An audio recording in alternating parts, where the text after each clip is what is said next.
Hello, people of Earth. This is Tesco with Rip Kenny and Trap Jesus, and you're listening to the Human Music Podcast. Woo!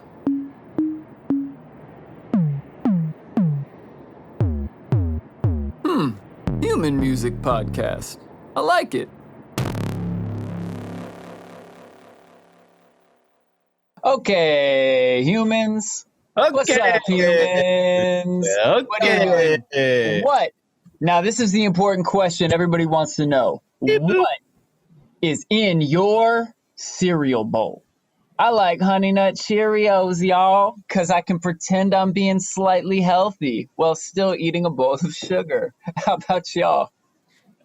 Nesquik gang, but I don't eat breakfast. It's not a cereal, dog. I know, it's a dessert, but you eat that shit like when you don't know what else to eat, you know? You don't actually eat it in the morning. Powder?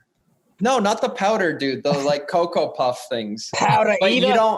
you can't start your day off with a sugar high. That's just chasing a sugar high all day. That is just ending my day with a sugar high. I start it and end it in the same meal, and I go right back to bed because I just ate a big bowl of sugar. I'm pretty sure, though, that Nesquik stuff is the powder, Tesco. It is literally just whatever they made the whole batch of powder, and they poured it out into the little cans so you can put it in your milk and stir it up. But whatever was stuck to the side and hardened, they just get it out and like squeeze it into little pellets, and then you put it in your milk, and it's time-release chocolate milk. Blasphemy.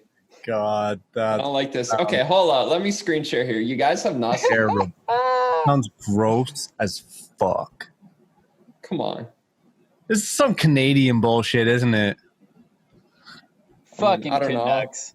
Is General Mills, I know you guys have this. General Mills, salute. Never seen this in my life. Damn, well, you're missing out. Can't trash it till you try Is it. that how they spell Nesquik normally? Yeah, either that or Mandela effect. That's what this is. That's exactly what this is. It all changed with the box of I don't remember cereal. seeing French on my Nesquik boxed cereal, so that's got to be Mandela effect too, right? Confirmed, yeah. Yeah, confirmed presence of alternate realities because there was no French on my cereal box. Take that, physicists, you fucking nerds. Canada is clearly living in an alternate reality from the United States at this moment, and at most times ever. They go to some dude named Tim Horton for coffee. What the fuck, bro? That's the boy, dude. We all know Howard Schultz gives you coffee. That and some cat named Juan Valdez. Dude, anytime I think of cereal, I think of that scene in Rick and Morty where he's like, I got my lucky, delicious charms. Strawberry Smiggles. And they're safely in my stomach. No one's gonna get them from me today. And then what are you doing? I see demons. Yeah. I see demons. I want to eat those. Why do you even want those? They're covered in stomach acid. Oh, it hurts. I see demons. I think of eye holes. Oh, they're great. Oh, yeah. If you get caught eating them, that guy comes and kicks the shit out of you, Morty. Man, Okay, I so- found out you could buy the little robot dude who's like, what's my existence? And he's What like, is my yes, purpose? butter. Yeah. Oh, God. You could buy a little one. Oh, that's awesome. Yeah, okay, yo, Who knows? Evan, Rip Kenny, don't think you're getting out of this conversation without talking about your breakfast poor choices. Well, let's see. The last cereal that I remember eating is Honey Bunches of Oats, which is a pretty fire ass cereal considering it's like a tasty cereal disguised as a healthy one. Aren't they? Oh. No. Isn't it Part of usually your the other way complete around? I feel like if you're saying that, it's probably the other way around. No, dude. Honey Bunches of Oats, like, they're like, oh, it's so healthy. There's like almonds and shit, but like, it's so sugary. Like, it's delicious. It's like Lucky Charms is not trying to like pretend like it's not sugary. They're like, eat fucking marshmallows for breakfast, you idiot.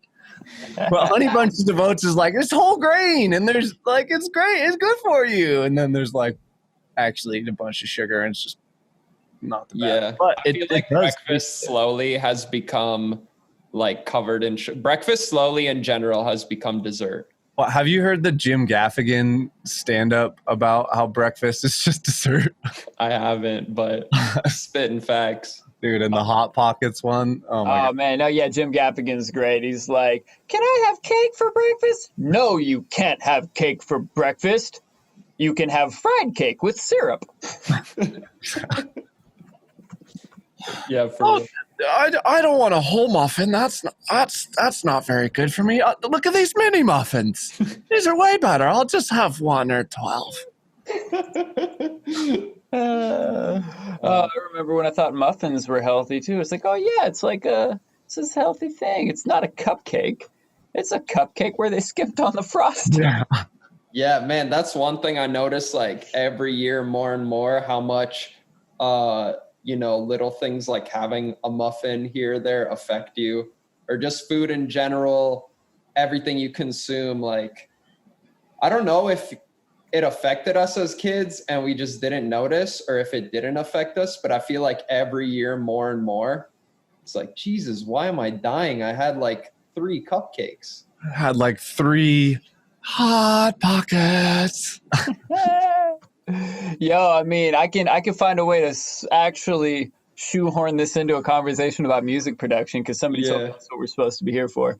What? I don't know anything about that. I mean, like, taking care of your actual physical human is probably a good idea, because last I checked, nobody who's not a human has ever produced a banger. So if you let your human fall apart and die, you're not going to make as many bangers. So, like, today I realized that during this whole quarantine shit, I have been neglecting my human while sitting in this chair working on stuff all day and consequently all night. And I went outdoors and stood in the sunshine and did like a little workout in my backyard. And man, that was awesome. It was hard. It's kind of sucked. But now I like feel more awake and better than I have all day. And like my brain is actually firing better on this podcast because of it, I'm pretty sure. And, I probably could definitely stand to go back and eat healthier again. Like every once in a while I have a salad and be like, right, food that came from the earth. Isn't it funny how you do like one workout? It's weird. You do like one workout and you suddenly start giving a shit about how you're eating. Yeah, man. Absolutely. I feel like they're just so closely tied together. I'm not saying you can't eat healthy without working out. I'm just saying I personally trend over time to less and less healthy if I'm not working out. Yeah, that's for real, man. Yeah. It's like a double helix downward spiral. Yeah. As your DNA falls apart from eating nothing but GMO food. Luckily my girl cooks some pretty healthy meals, or else I would just be dead, because over the past, I used to work out like at least 3-4 times a week, and then we moved down to Bend, and then I was building a studio, so I was like doing construction every day, so that was like kind of a workout.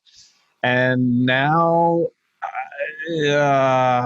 no excuses here, but in my quest for productivity, I basically I have a fucking reminder on my Google Calendar 3 days a week that comes up and says work out from like 4 to 5 p.m. And I always go, nah, I don't have time for that shit today. I got to get music done. And it's been about 6 months of that now. And, other than like riding my bike or doing outdoor stuff, which is a good workout, but I definitely... At least you go hiking on the weekends and shit. Yeah. Like, I mean, props for that. At least you stood outside and breathed real air and moved your legs. Yeah. Yeah, but no, I definitely it's funny how it's one of the first things, like when it's not built into your routine, is just like, oh, that's not that important. And then you do it once and you're like, fuck, this is that important. Why have I not been prioritizing this at all? Yeah. Yeah, I used to get the monthly pass at the yoga studio down the street, and I was like, well, fuck, I paid for like a whole month of unlimited access. I'm throwing money away every time I don't go. So I might as well show up like 3 times a week and get my money's worth. Mhm. And so like having that, Bill Gates always talks about we'll work harder to avoid loss than we will to get a gain. And so it's like if you put your money on the line like that, it's way easier to convince yourself to get up and go every once in a while. It's like, shit, I already paid for it. I'm losing it. Mm-hmm. Facts, man. I think everybody should, start an accountability thing if they can. And just put something on the line. $5-10, just make it a game with you and your friends, and actually give a shit about meeting out weekly and trying to get better at something. And when you put that out to somebody and you put something to it, we did that for a while, and we got it turned into the podcast. And we should definitely get on that again. But so, all right, I'm already right there with you. Hell yeah, man. Hey, yo, we did it for months. Now, we've been failing on production challenges, maybe because we didn't put any money up. But God damn it, if we're not going to do 3 workouts a week of any length, or you owe $10 to advertising costs over what we already agreed on. No, how about not advertising costs? Because I'll gladly put money on that. But how about for some shit we don't want money donated to? Ooh. Oh. Yeah, well, don't fail. I don't have $10 to give anyways, but if I did, I would definitely want it to go towards something I give a shit about. Well, you would definitely want to do the thing.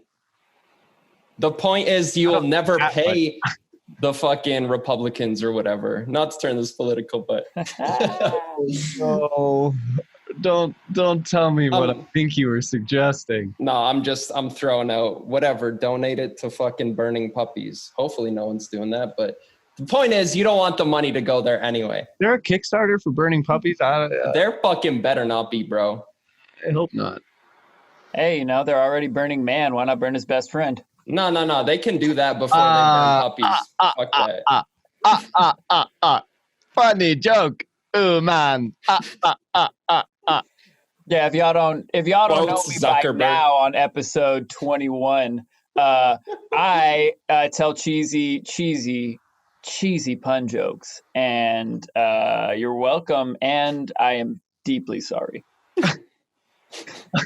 All right, hold on. We were relating this to music somehow. I'm sorry. We're sorry. Oh, accountability. Yo, actually, I saw posts today in the dojo of people looking for accountability partners, and man, if that didn't warm my heart, honestly, because I think accountability is everything, and not remembering that you don't have to do this whole thing solo. Even if you're doing a solo project, like having people to talk about it with who actually give a shit and are invested in what you're doing, and like having that mutual relationship back and forth, man, shit is different when somebody actually cares about what you're doing. Shit is different when 10 people care about what you're doing. Like when people are actually invested and they want to see you succeed, which a lot of people don't want to, but if you can find the handful of right ones, that is a game changer. You're not meant to do this alone. I don't know about you, but I'm not a prodigy. Otherwise, I probably would have blown up by now. And chances are you're probably not either, because the chances are so astronomically small. But that doesn't have to be depressing. Like working with people is one of the best things. So don't get too caught up by yourself. Even prodigies don't do it all by themselves. I mean, like totally. Martin Garrix, Dude, prodigy producer. However, had mentorship and a team and all these people. And the bigger he got, the more people I imagine were on that team. Yeah, there's like 20 or so people on an artist like that's team. And I think that's so easy to lose perspective of as you get caught up wearing all these hats. And I'm not saying outsource shit before it's ready. Like you don't need a manager unless you got way too much shit to manage and you're not managing some stuff of your own first. But like you can't compare yourself to somebody on that level because they got 20 people behind them helping them run everything else so they can worry about the music. But I think at least too, if you're just discussing it with somebody else, you can start slowly like helping each other out. Like I have friends now that have learned like 3D rendering and video editing and all of these like cool things that I don't have the time to delve into. And I picked up some skills here and there. And, we can sort of help each other out in that regard.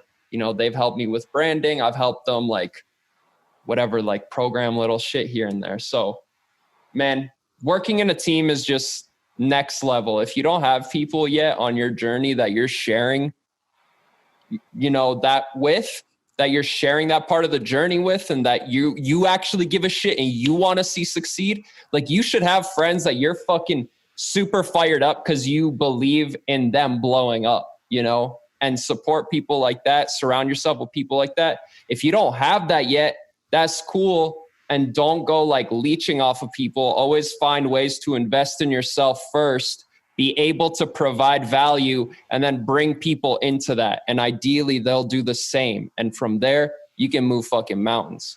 Yeah. Two things. Well, first thing relating to what you just said, you want some really easy promotion hack for your music? Fucking share your friends' music. Stop being so protective and pretentious. Share your friends' music, because then when your shit comes out, they'll be sharing it as well. And then that's obviously more fun to support all your friends anyways. But I'm so glad you mentioned that. That's actually something that I was given as a tip to someone the other day. But I kind of circling back to the Prodigy thing, I almost don't believe in the concept of a prodigy. I think that a prodigy is someone who got a lot of really positive feedback early on in their journey, and it caused them to double down super hard on what they were doing before they got any outside influence. And basically that they were farther along in their journey after working really hard before most people had really gotten a sense for what was going on. And then they got plucked because they were, obviously doing something different. And then they had a 20-person team, and then they blew up overnight.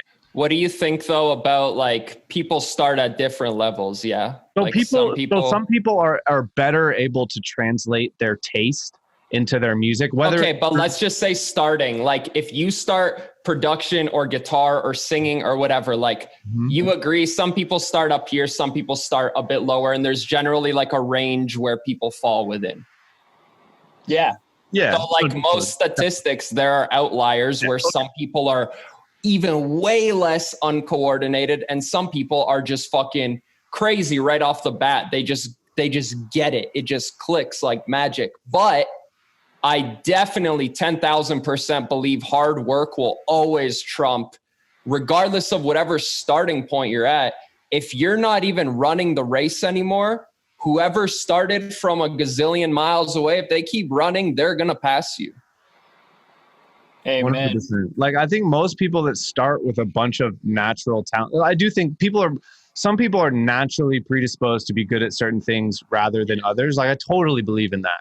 But I've also witnessed firsthand, some of my friends that were fucking so naturally talented at downhill mountain bike racing, literally you watch them ride and you're holy fuck, dude. It's he's not even trying. He's going twice as fast.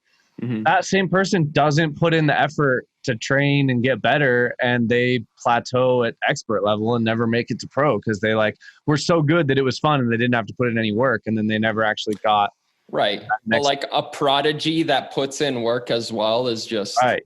But that's also, I didn't believe are they in a prodigy because they put in the work? They put in the work that was the prerequisite to the success, which means that they were naturally predisposed to that thing and then put in the work. I guess how do you want to define prodigy? Because I'm just honestly, saying, bro, I didn't even believe in prodigies, but then I met Rip Kenny and my world changed. Bro, don't fucking. Yo, so we are 100% describing the story, The Tortoise and the Hare. That is exactly what that's about. Oh man, this rabbit, I'm so naturally easily fast. This is just what I do. I don't even have to try to win this race. I can take naps on the side of the racetrack. Well, this tortoise is just shout out naps, actually. Shout out and steady. Yeah, power naps are lit. Not gonna lie. But comment below naps if you fuck with naps. Yeah, type B in the chat for naps. Yeah, but there's this book by John Maxwell, who's like a motivational dude, and it's called "Talent is Never Enough." And this is basically the entire synopsis of that book. Is like, there's all sorts of talented people that never do anything with their talent and never actually make anything out of it. And part of it is because they're relying on the talent to get them there. But like you said, Tesco, talent is just whatever you started at. Like, if LeBron James had never practiced basketball, even though he's like a physically gifted dude, if he hadn't put in all the work for his entire life to practice every day at getting better at all the fundamental skills that you need to be a basketball player, it wouldn't have mattered. There's a lot of big, tall, strong dudes that suck at basketball. He would have been one of them. He took his natural physical talent and added hard work, teamwork, coachability. Yes. And that's what the book's about. It's called Becoming a Talent Plus Person. Talent plus teamwork, talent plus drive, dedication, faith, all these things, skills. I think when you were just talking right there, you made it very clear in my head the issue that I have with people labeling people as prodigies is that the general public would rather assume that they couldn't do it because this person was so naturally gifted that they were special, because they don't want to come to terms with the fact that they had to put that person put in so much fucking work that you weren't willing to put in to get to where they were. So they're special. I could never be that person. They're on a different level than me. There's no way I'll ever get there. It's easier to accept and go to sleep at night with that concept in your head than to really fucking flip that and go, no, if I wanted to do it, I would have to put in the work and be willing to put in that work. It's funny that the laziness that they're showing and not being willing to put in the work is the exact amount of laziness they're showing and not wanting to think about how if they just put in the work, or if somebody put in the work, they can also achieve greatness. Yeah. It's that laziness on laziness.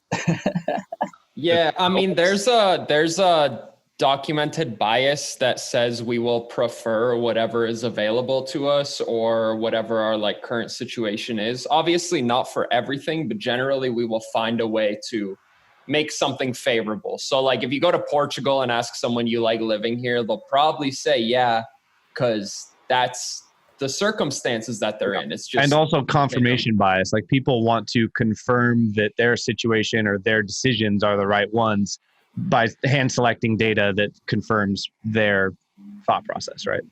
Totally. But yeah, man, it comes with a lot of sacrifice too. I think that's a word that has become sort of lost in language here in the Western world.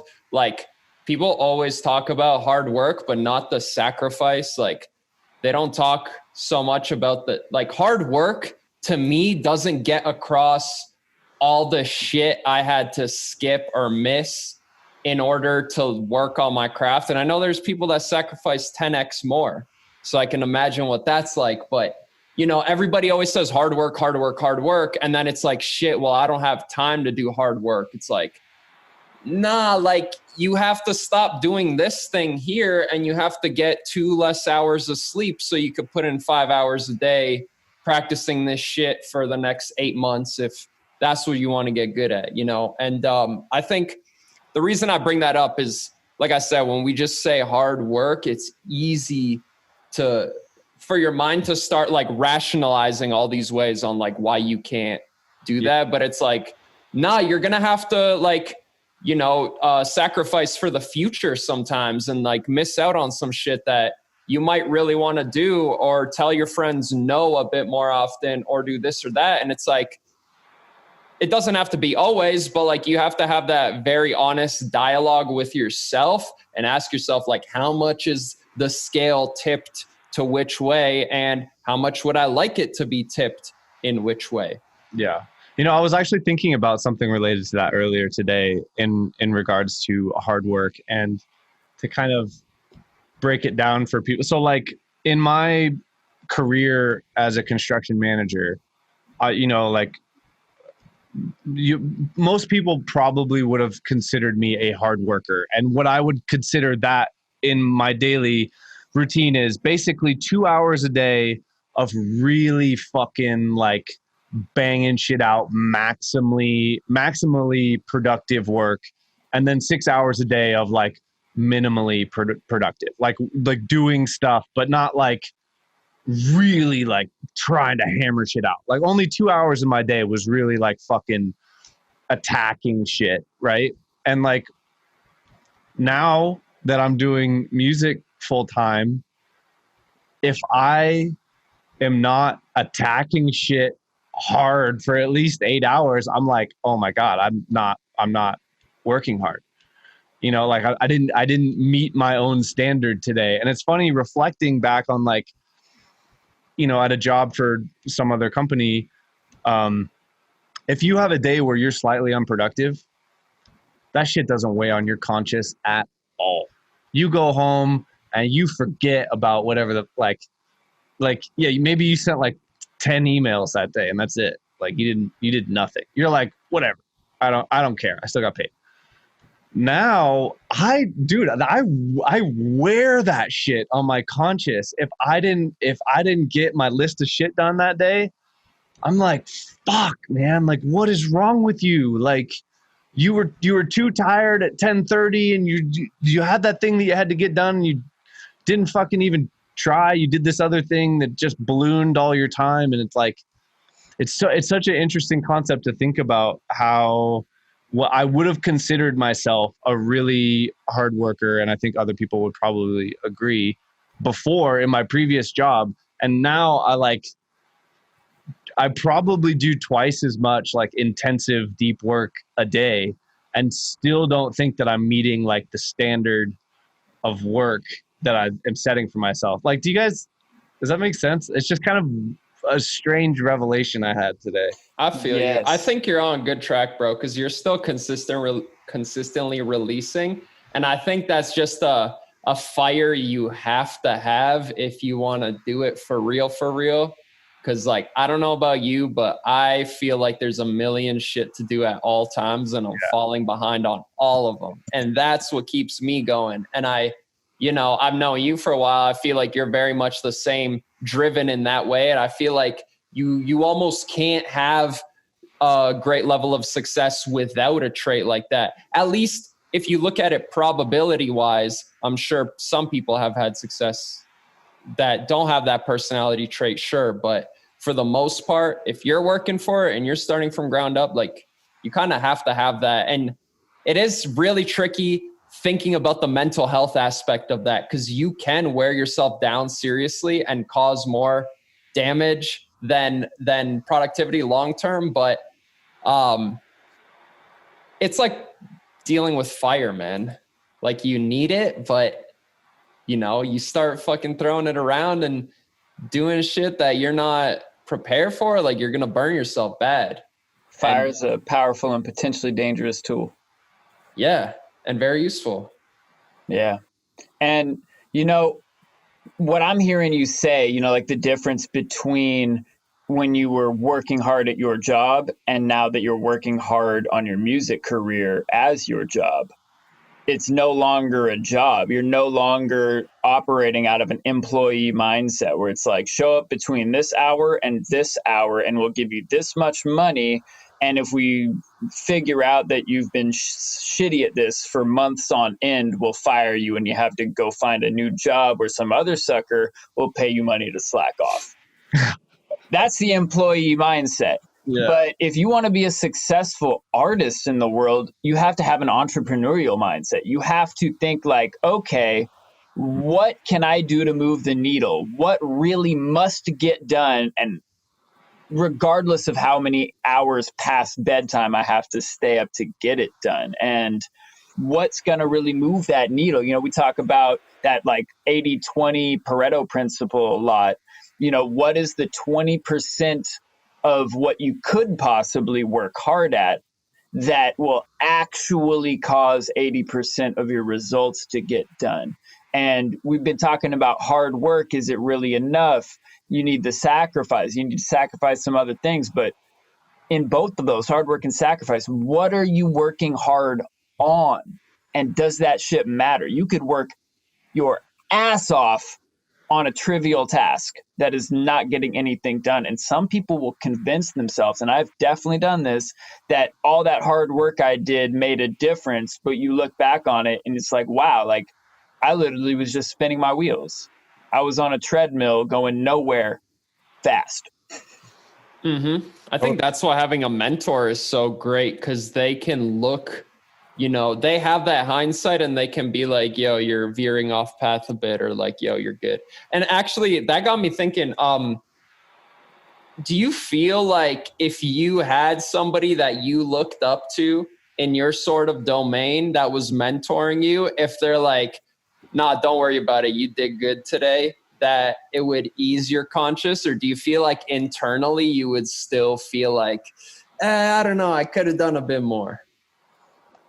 I think both, honestly, and so it kind of like makes me think like, what would be better, you know? Because if someone was like, no, dude, like you got enough done today, I would like feel better about it, but I would still be like, well, I could have got more done. I think the biggest difference is that I care so deeply about making this shit happen that it's just not, there's no alternate reality in which you could just like instantly make me feel better about not having a productive day, because it's like the internal like ticking clock of like, you got to make this shit happen, like it's loud, you know? And like I think having a mentor to help at least guide and at least to be like, no, like I've had days like that, you're good, bro, like wake up the next day, and then maybe have some sort of tip, like just write down the one thing that you need to get done the next day and hammer that out and you're good. You know, like having someone to tell you that would be like super. I think you just told yourself that. I mean, maybe my subconscious way just to be your own mentor. but I don't know. But yeah, it's definitely more of a mind game than I thought that I ever would have thought it would be. You know, it's like life in general. The romantic nature of like, as soon as you're doing what you want to be doing every day, like all your problems are solved. Like, fuck, like it's just like, it opens up a new set of challenges and problems that you actually have to work through. It's like you shift your life 180. Like it's so easy to expect that like everything would just be better and there's no issues. Yeah, I'm actually down as fuck to start the accountability thing on workouts 3 times a week. Yeah, actually. Even if we start them like small to just kill those goals, just get back in the habit. I feel like I get where you're coming from. And I know when I've had periods, like long stretches of time, like fully open 24/7 for 3-4 months, like towards the end of that, I'll start to really miss having a schedule. Cause I'm like, oh, fuck it. I can stay up till 4 and I can sleep 3 hours and wake up at 7. And then I can hammer this out still. And then I can fucking sleep and produce whenever I want. And shit just gets so mixed up. I felt that especially when I lost my gym routine, that fucked up everything. Cause that sort of like anchored everything else. Like we talked about healthy eating before and all that stuff, but like it just got me conscious of posture, drinking water, blah, blah, blah, blah, blah. And I think the same way how like, if you're going to the gym, you're trying to stimulate hypertrophy, you don't have to go balls to the walls every single time you go to hit that muscle. You can go like 60, 80% capacity, maybe even a bit less than that. Just enough to stimulate hypertrophy for the next 48 to 72 hours. And you go hit that muscle group again. I think, you know, and the reason why I love the Spider-Hound episode where he talked about his like daily routine, everybody that's serious and trying to get better, I always recommend them to hear what he has to say and to do the 10 minutes a day thing. Cause I see it the same way as like bodybuilding and stimulating hypertrophy and setting up a workout program oriented around that. Because if you can just get yourself in the zone consistently, it hits that part of your brain, that muscle, to cause it to grow for the next 24 hours till you get to it again. And when you're gone, your subconscious mind is making all sorts of calculations and thinking about all sorts of stuff in the background. And I've gotten so many song ideas or like rack ideas of like tools I can make, all sorts of stuff when I've been away from my computer. So, man, consistency. Yes, yes, bro. You said something back on our episode, Find Your Balance, a while back, where I was talking about attention residue and how, like, if, your phone goes off in the middle of a songwriting session, it can like break your whole concentration, and that checking that text will leave a residue that will carry over and harm the songwriting process. But then you beautifully flipped that coin over and looked at the other side of it and said exactly what we're talking about now. How if you do something every day or a few times a week where consistently you're always having to put your brain and or your body back into this mode, then you build up a residue positively, the positive side of attention residue, where, whether it's doing music at least a little bit every day, and now even when you're out in the rest of the regular life that you're working on, those musical ideas are flooding in and popping up out of your subconscious like, oh, hey, here's a melody. Hey, here's an idea for how to fix that mix, whatever. Same with like working out. Like if you're on a regular schedule of having to move your body and eat healthy, then you're going to be at the store and it's going to be like, I need salad fixings. Or like you're going to be, oh man, I got 10 minutes before that thing. What should I, get on my phone? Oh man, maybe I should do some stretches. Mm-hmm. Yeah. It's all about lifestyle, man. I think that's the discussion that needs to be had more often. It's like, if you're serious about something, and this is sort of like a weird area for me because I've always been very about what I'm about. And I know like, I say self-awareness is the key. Like, know yourself, have the discussions with yourself about what you want. But, we are our habits basically. And if you're trying to get into something, you need to, look, if you're just trying to enjoy yourself and have a hobby to kick back, whatever, sure. But like, if you're like, I want to be a rapper, or I want to be a producer, or I want to be a painter, or I want to be this, you see this endeavor that you want to, go down the path and try to achieve this thing and express yourself creatively or whatever it is, you gotta be hammering that every single day and thinking about like, where can I fit this into my schedule and slowly expand that and think about it as your new life. That sounds extreme and it might turn some people off, but you're literally thinking, how can I redesign my life to make me this?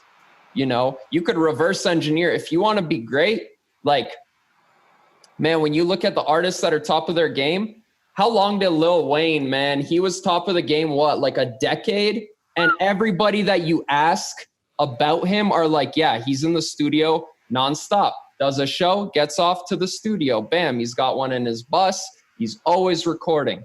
Any of the greats are like that. And it's like, then you can take the person that's done nothing, put them on a scale and ask yourself, how far up this scale do I want to go?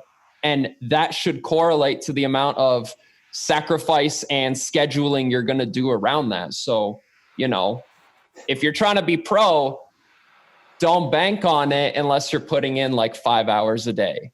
On a scale of Joe Schmo to Lil Weezy. Yeah. How prolific do you want to be? Man, this discussion is fucking making me so clear-headed about how I need to reprioritize just like the smallest amount of time. Mm-hmm. As like just sharpen the edges of your schedule to like cut some time in for more sound design or whatever. Like I'm just thinking about. Man, I've been doing that. It's still a recent habit, so I kind of am hesitant to put it onto the world. But I've been doing a lot of like vocal exercise lately, and I got this keyboard hooked up. And I find if I'm doing lessons after work, I generally got like 20 to 15 minutes before those start. And that is like the best time to just have something pre-planned so that when I get to the door, I just drop all my shit, hang up if I got a coat on, whatever, and I just walk straight over here and I just start doing that shit. Because I know that if I let 1 minute go by, that's going to be 2-3 minutes. And now it's closer to 10 minutes than it is 15. And if I don't get to this quick, it's going to be 8. And that's leading up to 5 and fuck. So, you get to it, and that 15 minutes, so effective, man. Like if I'm doing my voice or if you're doing sound design shit, you can get some really cool sounds or whatever you're doing. But I find my voice, man, in that 15 minutes before I start versus after, it's like so warmed up and ready to go. I could record. So imagine it, for the people listening, if you're trying to be the next big dubstep artist or whatever, let's throw something totally left field, right? If left field bass artist. Yeah, if you're trying to be a left field bass artist, anything hip-hop, sound design related or hip hop, whatever. Yeah, that weird little subgenre that nobody knows about. No, K-pop.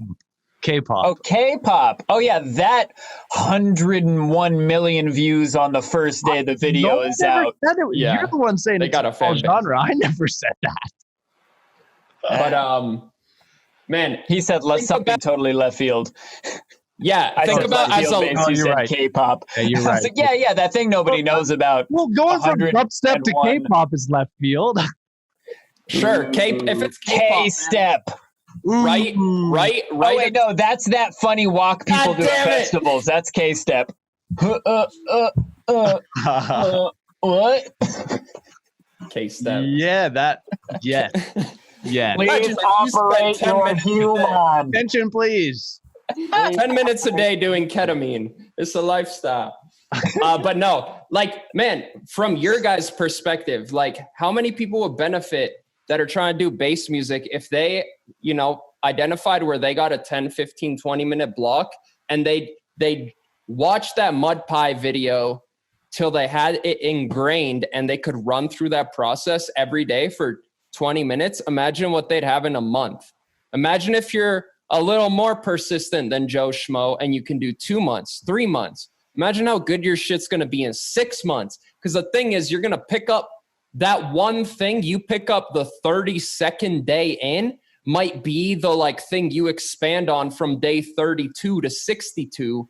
And holy shit, you're going to find ways to, whether it's man, Hero Bus changed the game by throwing the chorus feedback all the way up and you get this metallic-y, weird, bendy sort of sound. And then everybody starts copying that. And all it took, I know in Serum, I don't know about other synths, but if you have it 1% less than max, you don't get that effect. It has to be all the way up. And who the fuck will put the feedback all the way up? All the way up, bro. So if you find a little thing like that and then you find ways to expand on that, you're not even going to feel that dent of time, but you're going to make so much progress and you're going to have so much material ready. Or Luke, as you had a long background as a rapper, writing a 16 a day, bro. Imagine that's craziness. You're a totally changed artist by just identifying those 10 to 20 minute chunks. Yeah, absolutely, dude. And, I find that when you start making these commitments to putting things together, they end up exponentially helping you later. Like you talked about my rapping, not only was I able to get way better at writing things and get over my blocks of is this a good lyric? Am I shit for thinking this? And just getting lyrics out there, learning how to freestyle, moving on that. I also ended up with this huge box of ideas that have continually given me pre-drop vocals ever since I became a bass producer. And if you spend 10 minutes a day on that 10 minutes a day Spider Hound challenge, just being what, for 10 minutes every day for a while, I'm going to look through my sound library, find sounds I like and put them on instruments, whether that's a cool tonal sample and you put it on a sampler and save it, or you find 16 hi-hats you really like and you put them on a drum rack and save it. Now that saved you that 10 minutes every time you want to drag and drop one of those instruments into a session. And if you take the time to take a bunch of those instruments and drag them into one session and save it as a template, you've just saved yourself hours of looking for sounds on 100 songs. That's hundreds of hours of your life that are now dedicated towards creativity instead of searching through your sound library, because you took little chunks of time over and over and over to set yourself up for greatness. Yeah, man. I've always literally thought of those like little time savers as like the Adobe Premiere timeline or some shit. And it's like, you have this point in time, which is who knows how far into the future. Every single time you implement one of these things, it moves that timeline shorter towards you. So you're going to reach that goal quicker. And, you know, when you think about like, oh, this might save me enough time that I blow up 3 months earlier than I would have blown up or whatever, right? But as a thought experiment, if you do a few of these things, like not only might you save yourself like a year of time that you blow up quicker, but like if you're really about it, if you're really sacrificing, who knows what sort of suffering you would have had to go through in that year because you didn't fucking save a template 5 years ago, you know? So there's a lot of shit where you could lose your job, you could get really sick, all this shit could happen to you because of stress, whatever, in that amount of time. So you're not only saving time, but you're also saving yourself from all this potential stress and resistance to where you're trying to go and the life you're trying to live. Yeah, man. Yeah. Can we talk about this every day? It's so funny just having this discussion with you guys, like makes some of like just crystallizes like the approach and the things that are important in your head when it's so easy in a vacuum sitting there by yourself to fucking forget all of the mile markers and the most important bits and how to approach it and how to think about it. You just like, I'm down, bro. I feel like people get like freaked out when I'm like, dude, this is a fucking lifestyle. You gotta fucking sacrifice. You gotta be miserable. And it's just like, Jesus Christ. All right. Like, I don't want this anymore. But it is. This shit is hard. Exactly. It's going to fucking make you cry. It's going to make you bleed metaphorically. It's going to make you fucking want to fucking quit a bunch of times. And a lot of people will. But if you're the person that doesn't want to actually do anything else with their life and is like, not just willing's okay and all, but like excited to go get uncomfortable for the shit you want to do in your life. You got to be excited. It's not comfortable to go to the gym, but if you want to be stronger, you got to do it. You got to go work out. And every time you're tearing your muscles, you're putting out sweat, you know, you're risking an injury to become a stronger version of you, a better version of you. But that doesn't happen unless you make the decision that your lifestyle is not a couch lifestyle, it's a gym lifestyle. Your lifestyle is not an employee lifestyle. It's a producer, entrepreneur, artist lifestyle that goes out and works long hours and loses sleep and has to figure out a way to get working out and eating healthy back into your lifestyle so you don't die lifestyle. Yeah. I'm sensing a title for this episode bubbling to the surface. Yeah. Music is a muscle. Music is a muscle. Hell yeah. Yo, so exercise that shit, son. Exercise it every day. It'll get stronger. The things that are so heavy for you to lift right now, listeners, humans, the things that are really tough for you to lift right now, one day they're going to be the shit you can do in your sleep. It used to be really hard for me to arrange a rap track, trying to figure out like, well, what if I did this? And what if that messes it up and I'm scared. Now I can make a super loop and turn it into a rap beat in my sleep in 4 minutes. Like it is not a hard thing anymore because I did it 1,000 times. That's all of life, bro. Whether you're trying to be like a fucking real estate person or you're trying to do stocks or you're trying to do music, it sounds hella basic and obvious. Everything is hard until you do it and then it's easy, but it's so fucking true. Like you literally don't have to be good at shit. You just have to show up every day and just fucking put intent into that and just put in time. Like you're not going to get shit about investing. I didn't understand shit. I remember in the beginning, it sounded like foreign jargon to me. I could understand every like third word. And it's like, I just listened to that and replayed that content as much as I could until like shit slowly started getting pieced together. It's like the same if you were dropped off in a new country and you're trying to like learn the language. You're not going to know shit. You're going to struggle. People are going to have such a hard time working with you. People are going to laugh at you. Yeah. You're going to be made a fool. Oh, bro, there's a quote. There's a quote I heard recently. I'm going to wrap it up with this, actually. I forget who said it, but it was, if you're not willing to be a fool, you will never be a master at anything. And that shit is so true, man. You have to just show up and suck balls at it until you don't anymore. And that's like the key to everything. Suck it with intent. Suck it with intent. Off the side of the and be meaningful with what the fuck you're doing, man. Oh my God. Amen, bro. Yo, bars on bars. I know I'm making jokes, but bars on bars. But for real, that was a really good full circle joke because you're talking about sucking on them chocolate salty balls, which is Tesco's favorite cereal. My favorite breakfast, dude. Nesquik I suck chocolate balls for salty breakfast. Balls, baby. It's the key. You don't need talent. You don't need hard work. You just need Nesquik chocolate balls. Affiliate link in the description. Make us rich. Yo, yeah, go work that music muscle. Show up at something you suck at and enjoy the suck until you stop sucking. And then that thing you can do in your sleep. And then find a new thing you suck at and go get good. Yeah, for real. I enjoy like the sucking at something. Like when you get into something new, like Luke, you're pretty good at video editing now, and like compare now to when you just started, right? Yeah, I was pretty garbage at it in fucking February or whenever I first started trying to figure this stuff out. Yeah, man, time passes either way. Just show up, fucking care about doing something. Time is going to pass. You're going to wish you started 4 months ago. And you didn't. Sands through the hourglass. That's me talking to myself about all the things I didn't start 4 months ago. So don't call yourself a piece of shit 4 months in the future for not starting today. Find your 10, 20 minutes. That's a really important disclaimer too for all you humans listening out there.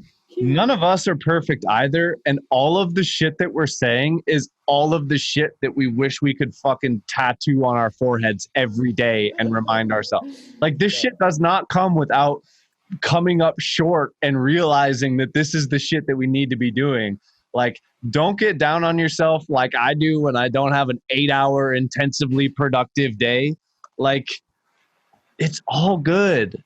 Take everything that you do and just continually get a little bit better at it. Work a little bit harder and don't get down on yourself, but do push. You know what I find funny? I don't know why, but I'm just imagining like you, Evan, looking at a dude that's been bench pressing for 8 hours. And he's like, fuck, I need to bench more. I didn't bench enough today. And that's you to him. Yeah, that's a good analogy. I like that. That's. But hey, I mean, I fucking respect that dude benching 8 hours a day if your body can handle that shit. But I feel like you get what I'm saying. Die. Yeah, you probably. You're gonna blow out your pec muscle unless you're just benching those like tiny like 2.5 pink dumbbells at the end. That's a dumbbell fly. That's a dumbbell fly. Music is a muscle. Get your terms right. It's a dumbbell bench press, my dude. Yeah. Bench press. You're right. Actually, a fly is when I only smart bench press. Straight out. Well, clearly I haven't been in the gym enough lately, and I forgot what the shit's called anyways. Dude, I haven't logged into real life since, I don't know. The graphics are shit, dude. EXP rates suck. Dude, yeah. It's a fucking mess out there. Oh my God. The UI on my life is fucking terrible right now. And I've been spending so much time in the dark room staring at a screen that the graphics seem shittier than they used to. Right? And it's pay to play. It's bullshit. Yeah, man. What happened to that awesome freemium shit I got from 0 to 18? For real. Mom, I'm scared. Where are you? Feed me. Them chocolate salty balls. My chocolate schmiggles. Strawberry schmiggles. That's about the chocolate schmiggles. Yeah. Grab life by the intestines and squeeze out the strawberry smiggles you deserve. I don't know if we could leave it on demon eyes. Episode over. That was. I don't know if we could leave it on a better note than that. Get your schmiggles. Let's get it. Fucking squeeze them. Peace among worlds, man. Woo! Peace among worlds. I like it. What's up, humans? It's Luke, your friendly neighborhood trap Jesus. Thanks so much for watching the podcast, checking out our videos. We truly appreciate you. So, Rip Kenny, Tesco, and myself got you a gift. We made you a free sample pack. It's got basses, it's got FX, it's got crazy percussion and Foley sounds, and it's free. It's all yours. Just click the link in the description below. Also, make sure to hit that subscribe, hit that like button, and share this with your friends. We appreciate you. Peace out and peace among worlds.